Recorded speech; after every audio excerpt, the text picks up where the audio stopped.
Hello, I'm Monica Price and welcome to Cuppa TV. The show is very musical today with artists from around the world, including US singer-songwriter and international star Kim Cameron. We also have Birmingham-based young rap artist Smiiffy, and we hear the melodic sounds of Khaliq and Cornelius.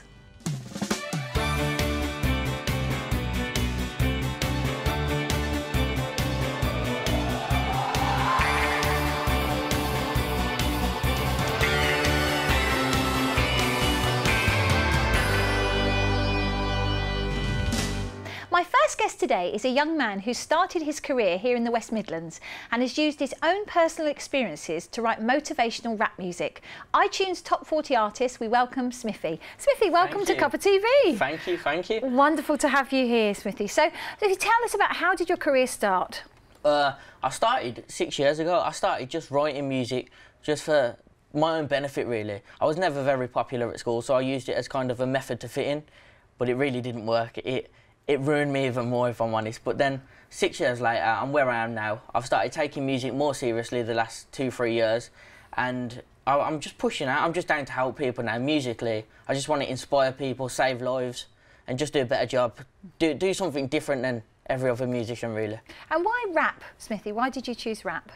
I couldn't sing. Yeah. I tried singing. Well, there's honesty. Yeah, the only place I was good at singing was in the shower. So. Yeah. And I live alone, so yeah.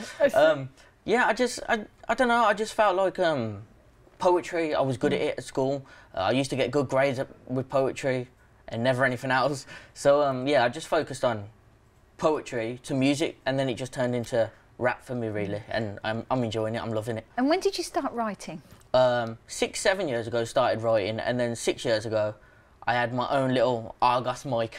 So it was only like £5. But I used to rap on an Argos mic and try and make myself sound really good.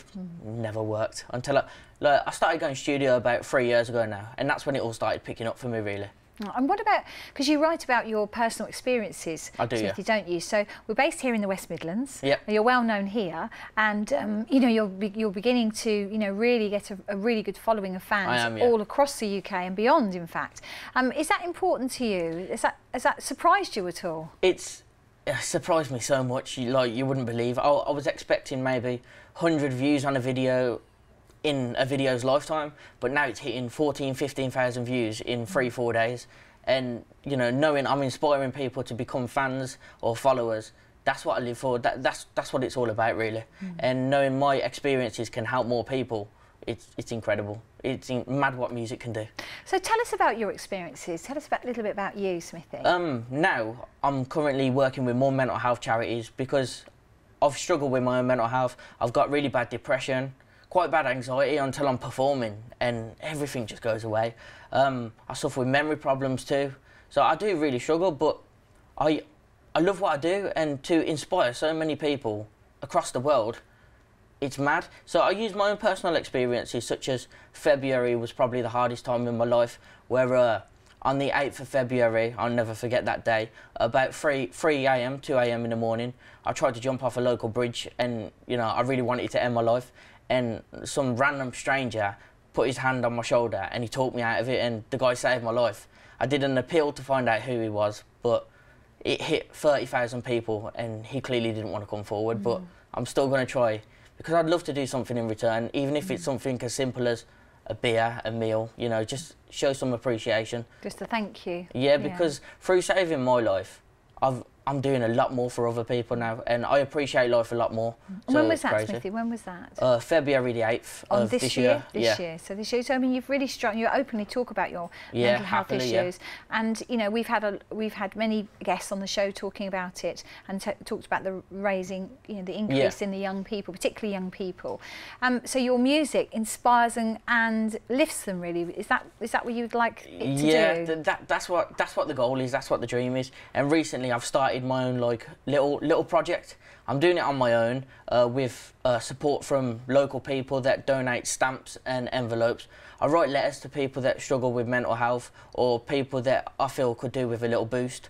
So I write them letters, positive messages, and then on the back of my flyers that I also send out, I send like a little inspirational quote. So like, it takes darkness for stars to shine.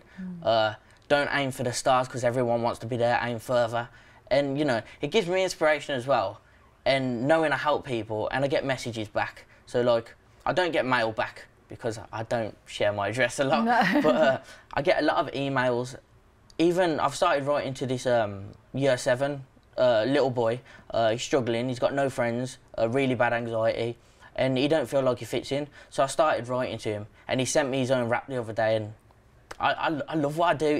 It's incredible the impact I can have. So it's reaching. So it's just, even if you can reach out to 1, 2, 3, 4, 5 people, that's really important to you. I don't mind doing a performance with 5 people, because as long as one of them people listen, you know, I've done my job. I've helped people.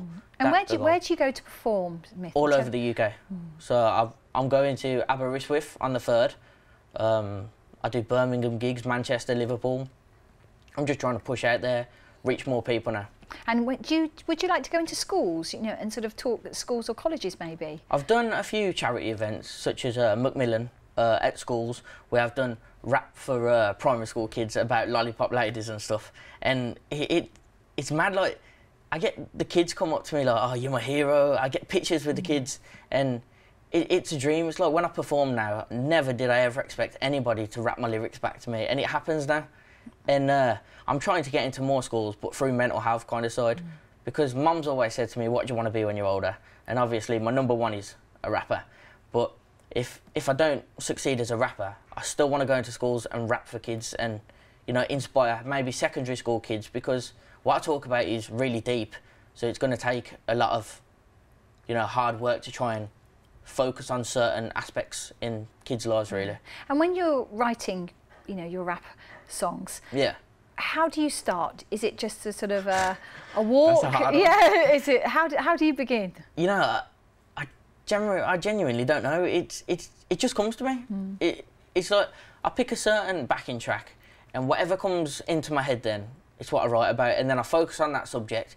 And it could take me minutes to write a song, which never turns out very good, but it could take me weeks, and I do focus so hard now. Like, you wouldn't believe, I've recently got my music on BBC, which for me, I nearly cried, because a lot of people never believed in me. And when I said, oh, check me out on the radio, I'm on BBC, people were like, no, you're not.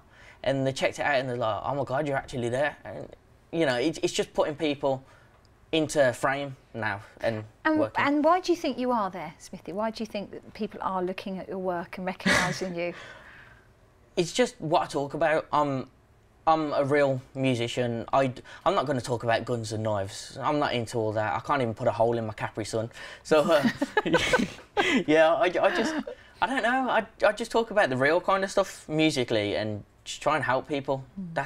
It's a dream come true, it really is. And you've helped many charities, haven't you? I have, yeah. So let's talk about your charity work. I mean, you've raised a staggering figure. I have. Have you reached the 100,000 mark now? I've just gone over £100,000 I've raised. £100,000. And for various charities, is that? Yeah, mainly mental health now. So I'm working with Kaleidoscope, amazing charity. I'm going to their gala ball. It's going to be incredible. Can't wait to meet new people. There's going to be famous faces there. I've done a song for them with another guy called Pete, so that's going to be played there. So the amount of people it's going to reach and how many people I'm going to potentially help is incredible. Work with a charity called Respect Yourself, which I tweet a lot, so if you check out my Twitter, always tweeting them.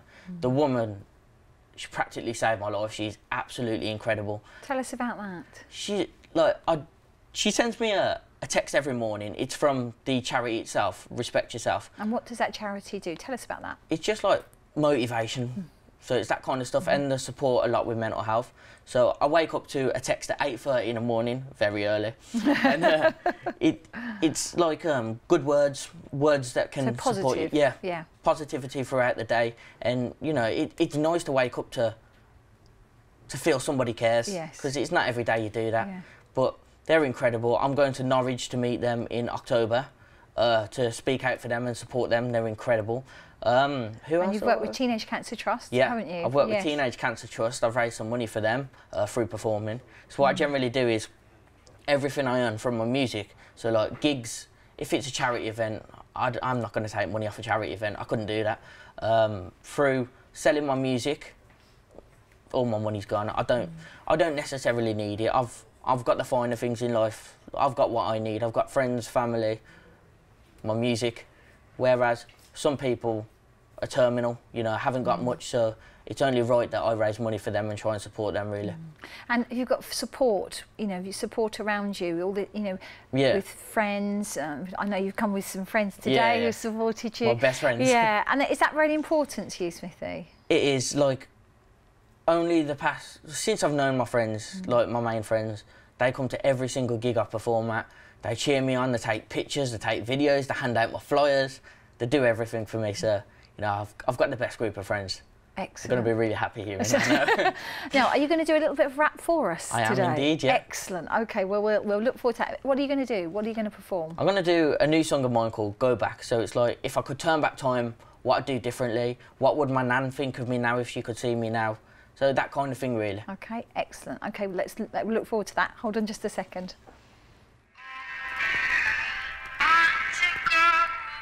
We could go back. We could watch you go back, go back. We'd watch you go back, go back. Back, go back. If I could turn back time, I'd look in the back of my mind and I'd pray to God it'd all be fine. But times change. Who can you blame when there's nobody here with the ink on your page? Keep brave in the way you want to be. Now my name's spreading all over your city. I turn time back to picture you. My mind's distorted, I'm a sick dude. Open the page of the book that I'm living in. Now I'm back and I ain't giving in. Let time freeze, stop and breathe. Who's going to be with your every need when there's nobody here because you're full of greed? You let my belly rumble when I needed food. Now I'm out the cage and I'm back in the jungle. See, once I saw double. Now I balance my life with the things that I juggle. Tug of war with the media. Fans stop me, so I'm feeling ya. That's how I push you back and leave it at that. But where was you before I started rap? You chat about me and say that I'm whacked and beg a tune. When I jump on track, drop a 16. On my track, please, mate. Go to your friends, so I can't rap, mate. You think that I'm great, mate. Void me off and say that we're great mates. Don't know you or your mates, mate. You're punching above your weight, mate. It's funny, you said I'd never make it far. Now you bait off my name with your friends in the car. Told dad I don't want to wait for my dream. MW, now that's the team. I got tricks on my back trying to push me. I respect that though, because I ride for the team everywhere that I go. And I hope that you know that, but I'm never going to drop off the game. I'm mental and I'm insane. Take me down to my grave. I've been too brave when they put me down, but I'm trying to turn my issue around. Pressure on the guys who want to hate me. Now my tune's on radio, damn it's crazy. It was you who made me. I could watch you go back, go back. I could watch you go back, go back. You could watch me go back, go back. We could watch you go back. In 2009 I started, now where would I be if I just departed? Left in the gutter like the rest of my friends was fakes. You won't come if I bust? I made a name with the little I had, now best friends with my dad, but my mental health, it drove me crazy. It was you who saved me, left in the dark where the light couldn't reach me. Now I beg my music teachers, teach me. You said I could never do this. Why? I never had a talent with music. Choose what you want with your eyes closed. Turn around, anything goes, I'm aggressive. The radio said it, the negative comments you had, I'll dead it. What's that mean? No reply, but I've read it, I'm ignorant. But I got credit for the ones who hate on me. Fans, you create me. I'm never gonna stop with a positive mind. A story of life I place in my rhymes. Got a few guys left who back me. And off you to the girls who trap me. I'm never gonna be locked down again. I came out of prison with my pad and pen. If Nan saw me now, she'd turn in the grave. See what I off up the family's made. Now that's just sick. I dig my grave and then I sit in it. Just to prove I don't give a ish for it. Nah, I wanna snap the hands off the clock and go back in time. Laugh at the guys who hate on my rhymes. Never get attention, I was a decent guy. I'm aggressive, and now you know why. You could watch me go back, go back. You could watch me go back, go back. And you could watch me go back, go back. Watch me go back, go back. Then watch me go back, go back. Hey, that was really good. Thank you. How did you feel doing that? I love it. It's very emotional. It's a passion. It's got my story in a song. So like how I've gone through bad times where I've tried to end my life. How I went through terrible times last year and I got arrested and it really changed my life. And yeah, I've been through difficult times, but I don't let it get the better of me. People have gone through worse. And do you feel that that's made you who you are, Smiiffy, or what you've been through? Yeah, it's certainly made me stronger. Nowadays, like in the past, if you said something to offend me, I'd be really offended. But I don't get offended easy anymore. I love the abuse now. It's crazy. It's absolutely crazy. Is that the music that's made you feel like that? Is it because you've become so strong and dedicated to your music now? Mainly, yeah, mainly. But it's the people that make me. Yeah. So I appreciate all the support I get because it makes me stronger. Yeah. And knowing that I've got a crowd behind me, one person that tries to upset me isn't going to upset me. Well, it's been a pleasure to meet you. Thank you so much. Thank you. And come back and join us again maybe a bit more in the future. Of course, yeah. Thank you. Thank you. Just going to take a quick break now, but come back and join me in just a minute.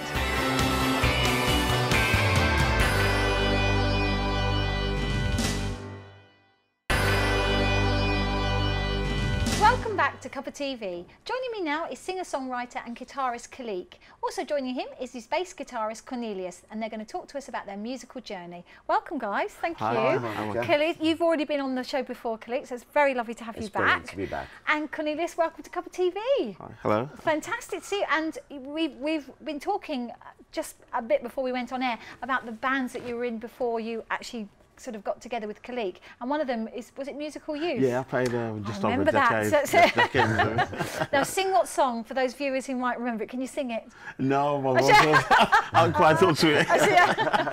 But anyway, you've joined forces with Khaliq now, haven't you? Yeah, we've been together for quite some time. Oh, it's been a long time. Over 15 years. Wow. He's my original and only real bass, he's my bass player. He's my right hand there. He's your right hand right there, exactly. And Khaliq, what have you been doing since we last saw you? We've just finished off our acoustic album called Velvet Sunshine, recorded with Gavin Monaghan once again. The single's come out, which hopefully we'll play a little bit later in this interview, called Sunshine. And then I'm just trying to put some shows together now to start supporting the release. Yeah, just to build up the momentum of it, really. Because as you know, I wasn't very well, and I've just got better now, so I was trying to get that momentum rolling and get it all going on. And Cornelius, are you going to be joining Khaliq? Yes, I shall. Yes, on this lovely tour. I will be. So how long have you been playing bass then? Most of your life, Cornelius? Yeah, quite since 17. Yeah. Since the age of 17. Always the bass?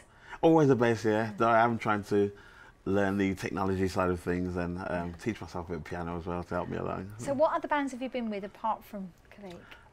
They're not probably well-known bands, mainly local sort of indie bands like The Unseen, which is a sort of a rock trio that I joined, and just mainly sort of like underground type stuff, very experimental. And what was it about Khaliq's music that drew you to him? Well, he played me a demo on a 4-track cassette. This is how far back I'm going. Cassettes. I don't remember those. I don't remember those. We've got viewers who be saying, "What's a cassette?" And I heard it, and I thought this guy's got something. Because then I've got a reasonably good ear for melodies and things like that. Yeah. And he asked me to join on. I said I would, and within 2 weeks we were working together. And you've been working all over the UK. I mean, you've been worldwide, Khaliq, with your music. Yeah. And this is really important for you, isn't it? Coming back from your illness, that you really sort of make this happen. Is that right? Yeah. I've got some great things going on at the moment, and everybody's very supportive, including yourself, which I really appreciate everything like that. But I've got that fire back. And people who know me will understand what that means. And I've got that cheeky thing come back, and that zest for wanting to actually do it now, do everything and give it all I've got. Yeah. Where will you perform, Khaliq? Will you perform in the West Midlands first of all to kick things off, and then go further afield? I'll start in Birmingham and the surrounding areas, and then I'll go off to London and stuff. Do something there, and then I've got something coming up in the new year where, fingers crossed, I'm going to be touring India, Canada and America through a company from India, which is something totally new for us. Wow, and you're going to be going too, can you say? Oh, wow. Yeah. Oh, hang on a minute, I think I need to come on this lovely journey. Oh, that would be very exciting. So you have to tell us, is that kind of in the planning stage at the moment, is it, Khaliq? I met somebody really special. I know him as Babaji. He's a lovely, lovely spiritual geezer. Loves music and such an amazing singer. he took me on the board and he said my music for him was a healing music, and healing music is special music and it should be out there because it heals people. And that to me made me feel really, really special, because I've always felt my music's, it makes you dance, but it's got a spiritual edge to it. And he picked up on that straight away, and that was more interesting for him than anything else I was doing. So it's going to be quite a journey. Wonderful. Well, let's cool. hear one of your beautiful songs. So tell us, introduce it, tell us what you're going to be doing. Since it's been raining today, we're going to play a song called Sunshine, which might help bring it out. Absolutely, you never know. Got Corn on the bass, it's the new single, and it's on, am I allowed to plug it? Yes, you do. It's on iTunes. That's it.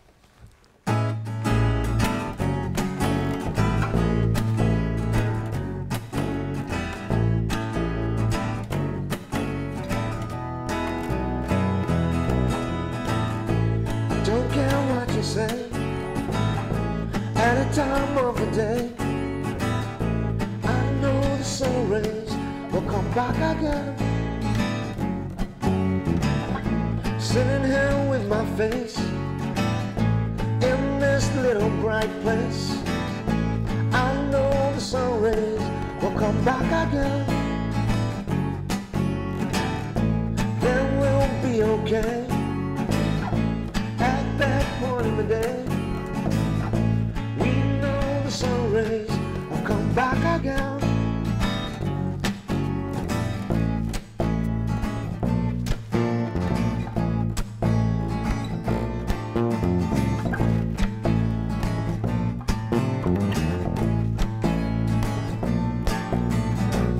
So sit back, take that weight off your face.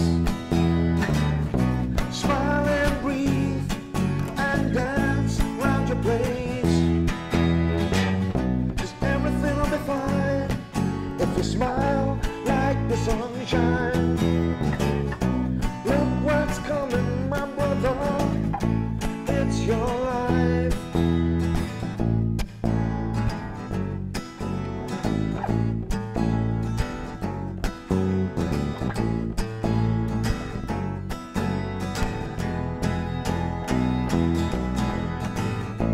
I don't care what you do, it's up to me and you to share this love with this world again.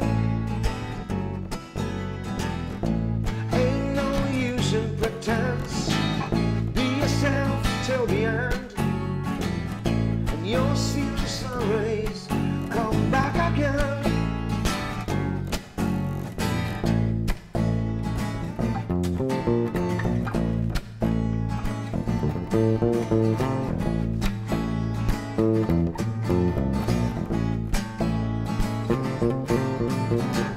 So sit back, take that weight off your face.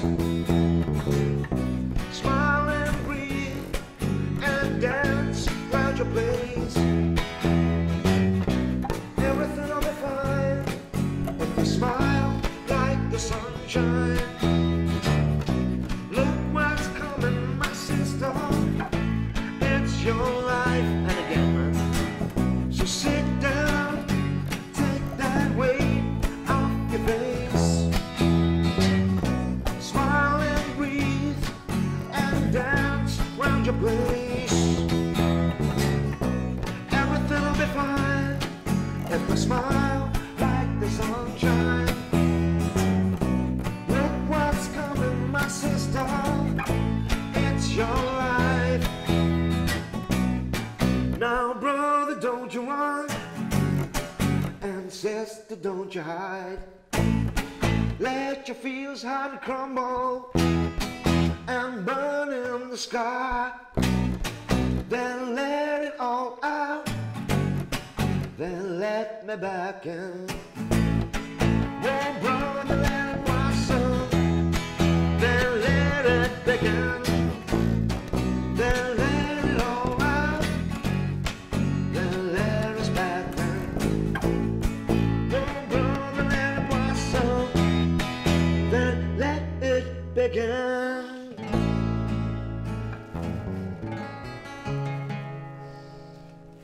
Great, thank you so much, guys. So that's your brand new one. That's my brand new single. Yeah. That's great, and very makes you want to dance. Makes you want to be happy and smile. Yeah. It's the sunshine. Exactly. Yeah. Yeah. No, exactly. So when you've released that now.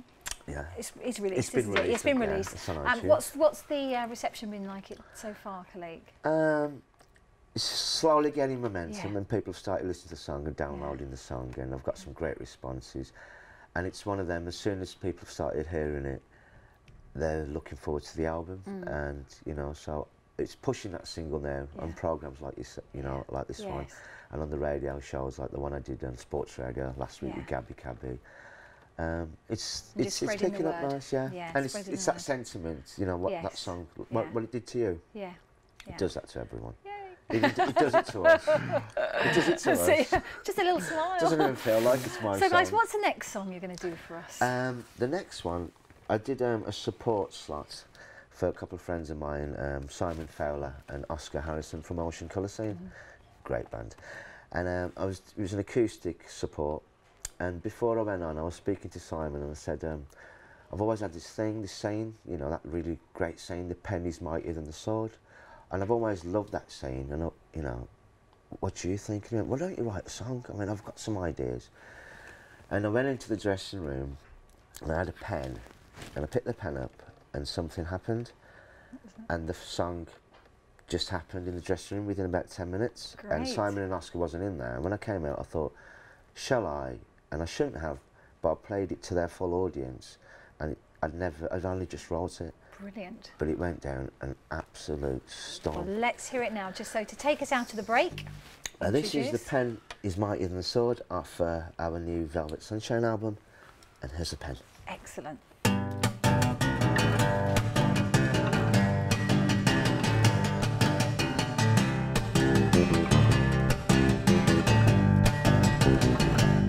Spread your love from above. Don't spread it thin. Share what's within. Take a smile for a while. You won't find a love like mine. Leave your hate at my gate. Or your fate won't be great. Rest assured,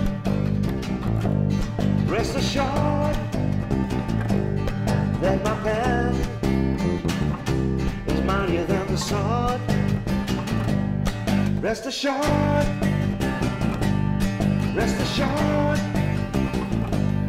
that my pen is mightier than the sword.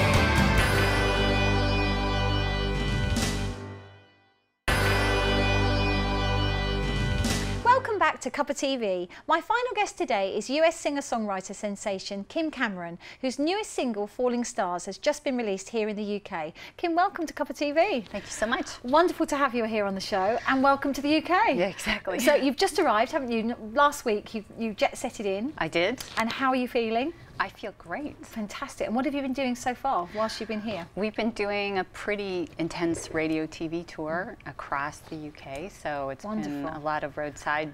I've gotten to see things I have never seen before, so I've enjoyed it, yeah. Fantastic. Have you been to the UK before, Kim? I have, but really kind of London-centric. Yes, so not really to the West Midlands. No. First visit to the West Midlands. Yes, Wonderful. yes. And you're originally from Miami?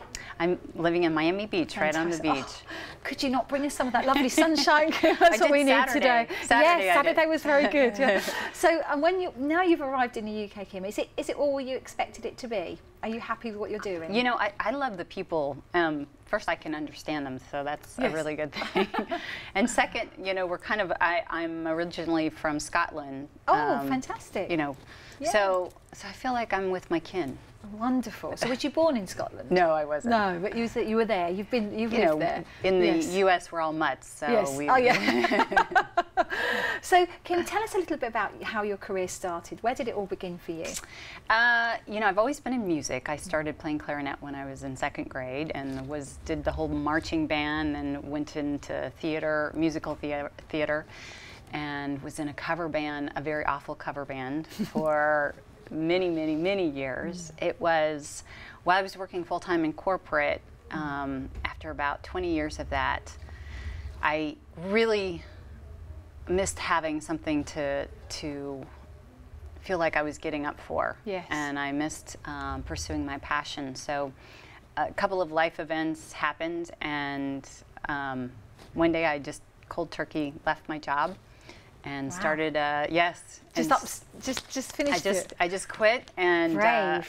I went into full-time music, started a record label, and that was 2008. Wow. So it's really relatively quite recent, really, for Yes. musical terms. Yes. Because some artists, you know, have been doing it since the age of 13 and just continue through.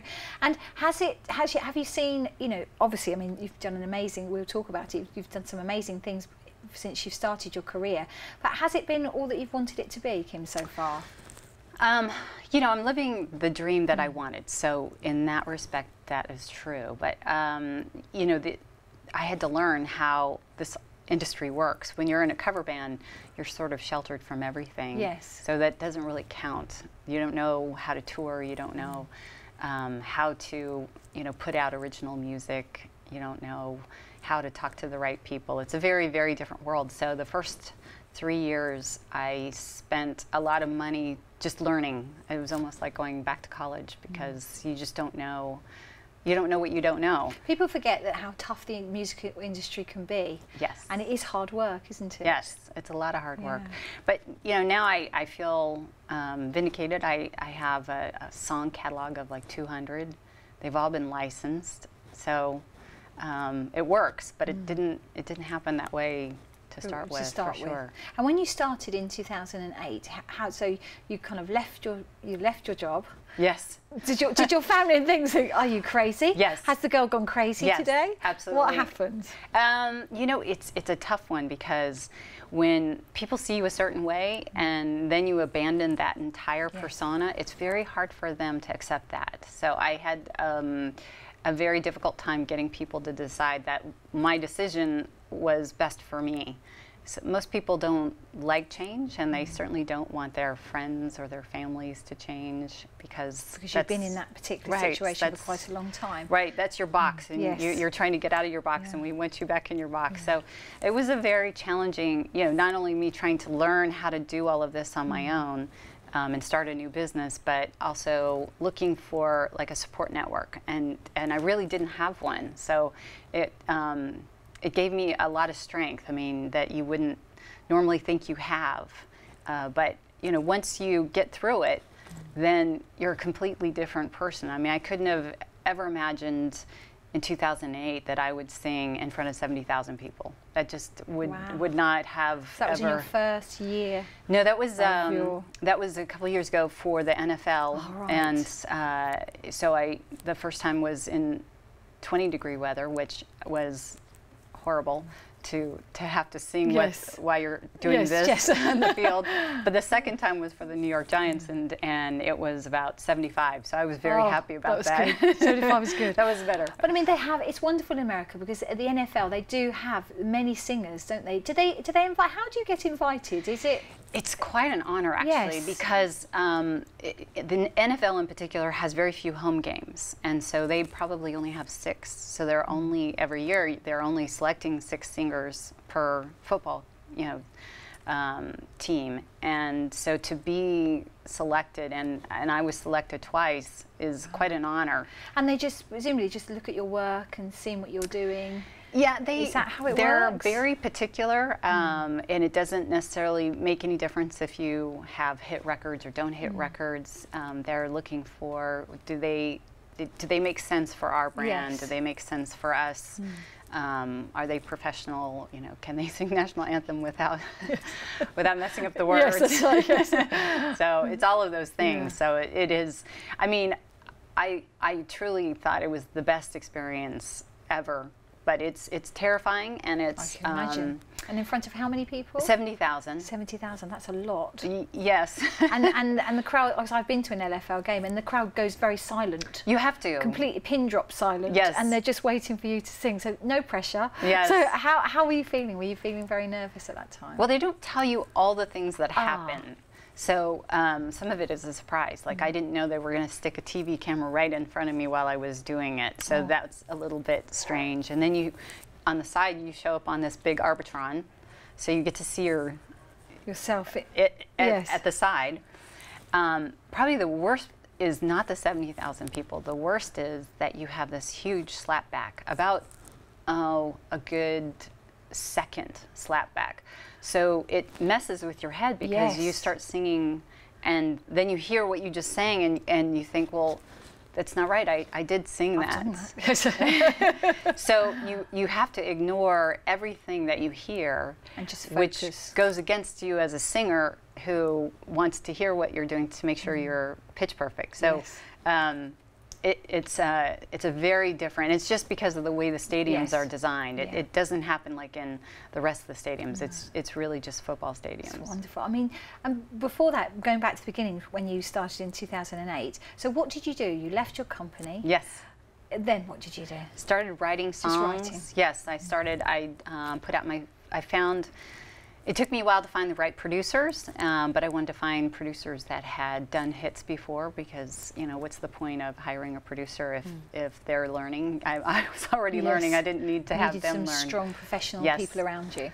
And so the first album came out in 2008, and I got my taste of songwriting and a different level of musicians than I had in my cover band, obviously.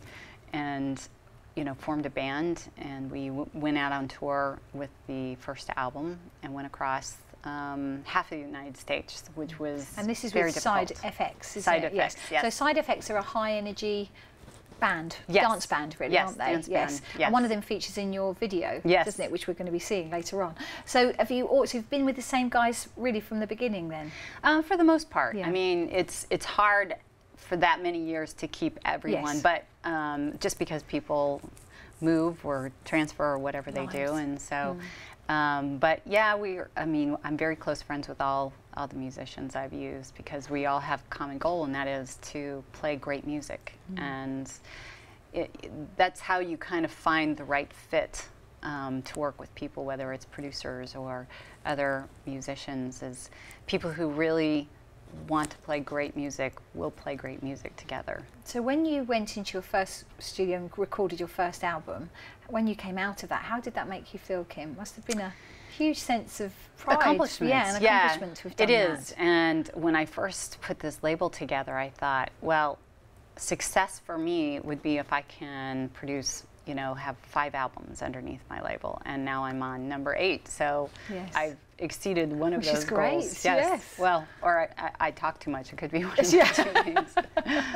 But when so your first album was a success. Was it everything you wanted it to be? Your first album? It wasn't everything I wanted it to be, but it was a great first start. It sounded great. It was a little bit more pop than dance than what I wanted. It had too many guitars in it, and that's just because the producer I used was really more of a rock guy, and I pushed him into that pop dance area. But you know, as I graduated and learned about other producers and had something to say, look, I can do this, then I had more producers interested in working with me, so I got a little bit better flavor. So as you continued and produced your albums, I mean, if you say you've got 8 albums. I mean, that's a great accomplishment. Did you sort of stay with the same people, or did you move on? Where are you now as far as your producers are concerned? Yeah, I'm a big believer of trying out more producers just to see if you get a different sound. Not that I've had a great experience with all of them, but I also believe you can get to a point where the sound starts sounding too similar to each other, and so you have to mix it up to make sure you have that. Because I know I have a certain sound, but I don't necessarily want that sound all the time. I want somebody to come and challenge me and say, you know, Kim, you need to do something different. In fact, I had this, you know, the Wide Boys have done a couple of remixes for my songs, and they're, you know, phenomenal. They've got a totally different set of ears. It's a different look, really, I suppose. Exactly. And the new song, which is Falling Stars, that again, different video, totally different from what you did before. Yes. Was that did you do that on purpose, Absolutely, Kim? Absolutely. Well, you know, and my fan base, they want to see what is she going to do next. I mean, it's like anything else. We all crave the next original song. I mean, otherwise we get bored. And so the same is true with videos. I mean, what can I give them that I haven't given them before? And so I do try to think outside the box. I mean, there's only so many like love scenes that you can do on the beach before you just not another one, please. And I mean, when you did the video, where was the video shot? Did you shoot it was Miami Beach. In Miami Beach. Yeah. Wonderful. Again, working with your band, and one of the guys is actually dancing on band. Don't give too much away. They're going to be seeing it soon. Again, were you very happy though when it finally finished and it's been released? When it was finished, yes. During the process was a little challenging, just lots because of different hairstyles. We won't give too much away. Yeah, I was very worried. The outfits they wanted me to wear and how they did my makeup was, I was not sure how that was going to turn out. It's a little spooky. It works though. Obviously I've seen it, and are you happy with it? I'm happy with it now. Yeah, that's it. And now, so you've got this Falling Stars, which have just been released. Is that right? Here in the UK. Yes. So what's the next step, Kim, for you? What's happening after this? Well, we start a tour in Europe starting next month, so we are very much trying to branch out, leave the U.S., and look at other opportunities. Fantastic. And from those opportunities came your books. Yes. Because you've started a series of books, so tell us about that. So during our Caribbean tour, a little girl came up to me. She was about 12 years old. And we started talking, and she had indicated a love of octopus. And I thought that was very peculiar. I mean, if you're a little girl, why not like dolphins or starfish or something a little friendlier? And so it was so amusing to me that my guitar player and I, the next day on the beach, which is what you do when you're on tour in the Caribbean, of course. Yes, of course. We wrote Let's go to the beach. Exactly. We wrote this song called Mr. Octopus, and it was kind of a tongue-in-cheek sort of thing. Yeah. But after we finished it, we said, he said to me, you really ought to write a story around this song. And so that's how it began. And so I did write a story. We did this audiobook version, had all this great, music that we had created, and I did the voiceover. And then, we put it out there just to see what would happen. And it went crazy in the U.S. And so we got requests for a printed version. Wonderful. And I didn't know what I was doing in publishing. So I had to find a publisher, and I had to find an illustrator. And so now we're 4 books into the series, which we've got here today. And we, coloring books and plush toys, and so really that's taken on a life of its own. It's its own thing. Yes. And music's still your passion? Oh yes, absolutely. Yeah, it's just something that's kind of branched off from there, really. Well, it's I consider myself a storyteller. So whether I'm telling stories to kids, which of course we're kind of the same mentality level. Or I'm telling stories on stage in front of big audiences, it's still a story. Wonderful. And is there anybody that you'd like to collaborate with? Ooh, there's so many. I'd like to, probably Afrojack. I'd love to see what would happen. Zed would be pretty interesting. I'd love to do an original with Tom Novi. I think the Wide Boys and I are going to probably do an original together. Wonderful. So that could be anything's got a interesting, anything very different from me, I think would be much more fun. Well, Kim, it's been a pleasure to meet you. We're going to see your new video to play out the show, but thank you so much for coming in the studio. Thank you. So that's it for today's show. I'd like to thank all of my guests for joining me here today and for bringing my show alive with all their lovely music. If you'd like to get in touch with us, you can join us on Facebook or Twitter at Big Centre TV. We'd love to hear from you. Thank you for watching, and come back and see me again very soon. Bye-bye.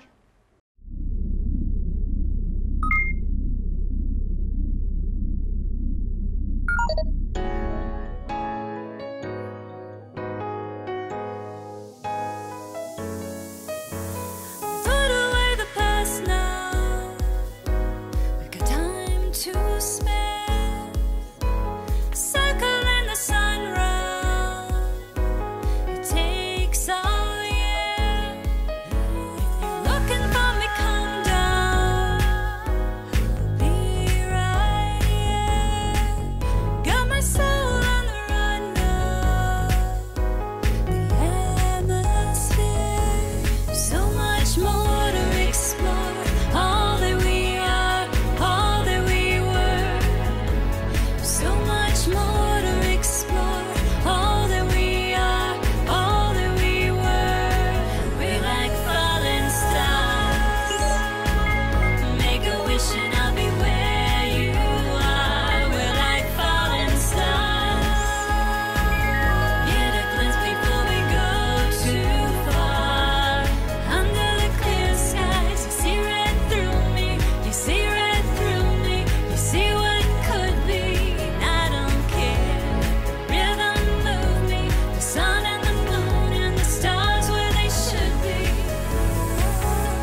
watch a heart break through.